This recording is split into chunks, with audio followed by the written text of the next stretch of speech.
ખેડૂતો ઉપર જે લાઠીચાર્જ કર્યો છે, ટીયર ગેસના સેલો છોડવામાં આવ્યા છે, નિર્દોષ ખેડૂતોના હાથ પગ ભાંગીને એને લોહી લુહાણ કરી દેવામાં આવ્યા છે.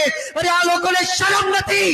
આ નિર્દોષ ખેડૂતોના ઘરમાં ઘૂસીને માતાઓ બહેનો ઉપર અત્યાચાર કર્યો છે, દબાણ ગુજાર્યું છે.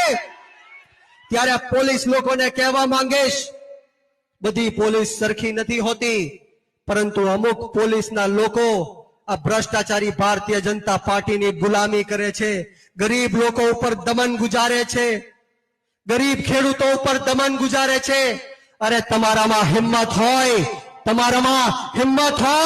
અને તમારે જો દબંગાઈ દેખાડવી હોય, સિંઘમગીરી દેખાડવી હોય, તો આ બુટલેગરો ખુલ્લે આમ ફરી રહ્યા છે, રેપિસ્ટો ખુલ્લે આમ ફરી રહ્યા છે.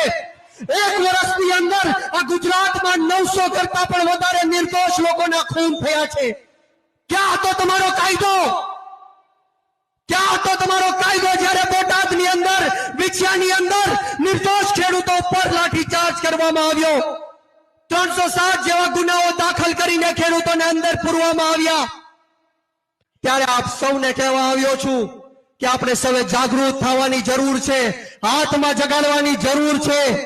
હું આ ભ્રષ્ટાચારી ભાજપના નેતાઓને કહેવા માંગીશ કે તમે ગમે એટલો અન્યાય કરો, ગમે એટલો અત્યાચાર કરો, ખોટા કેસો કરો, જેલમાં નાખો, પરંતુ આ બ્રિજરાજ સોલંકી તમારી સામે છેલ્લા શ્વાસ સુધી લડી લેવા માટે તૈયાર છે. છેલ્લા શ્વાસ સુધી લડી લેવા માટે હું તૈયાર છું. અને તમને લોકોને કહેવા માટે આવ્યો છું કે કોઈનાથી ડરવાની જરૂર નથી, કોઈનાથી ગભરાવાની જરૂર નથી. આ ઈ બ્રિજરાજ સોલંકી છે જે વીર વચરાજને માનવાણ વાળો વંશજ છે. કદાચ મારું માથું સોલંકી વીર વચરાજનો વંશજ છું, કદાચ મારું માથું ઉતરી જાય તો પણ આ બ્રિજરાજ સોલંકીનું ભાડા સમાજ માટે લડતું રહેશે. તમારે કોઈ ડરવાની જરૂર નથી, ગભરાવાની જરૂર નથી. ડરવા અને ગભરાવા વાળાનું નામ બ્રિજરાજ સોલંકી નથી. હું આજે તમને કહેવા માટે આવ્યો છું કે લાગશે વાર પણ આવશે મજા, લાગશે વાર પણ આવશે મજા.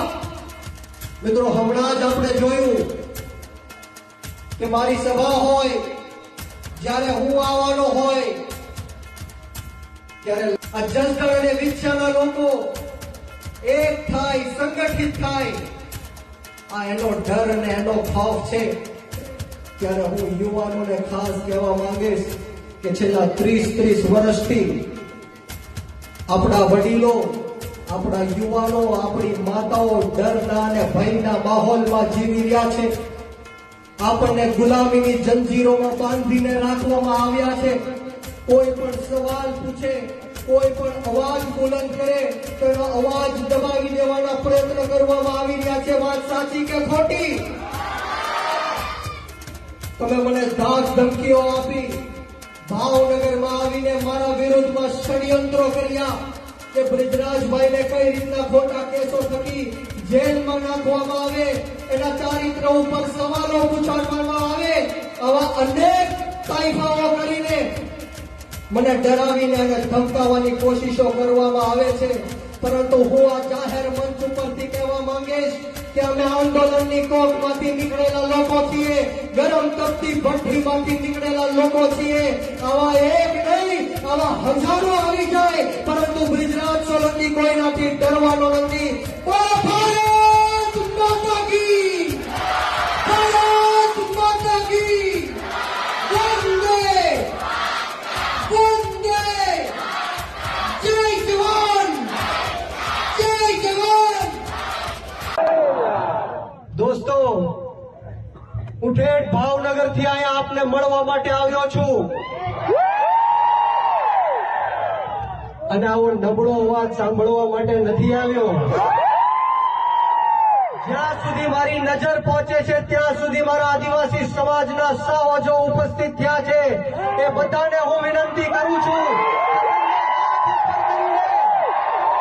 બંને હાથ ઉપર કરીને મુઠ્ઠી વાળી અને તાકાતથી બોલવાનું છે, જય જોહર, જય જોહર, જય આદિવાસી, જય આદિવાસી. મારા બિરસા મુંડા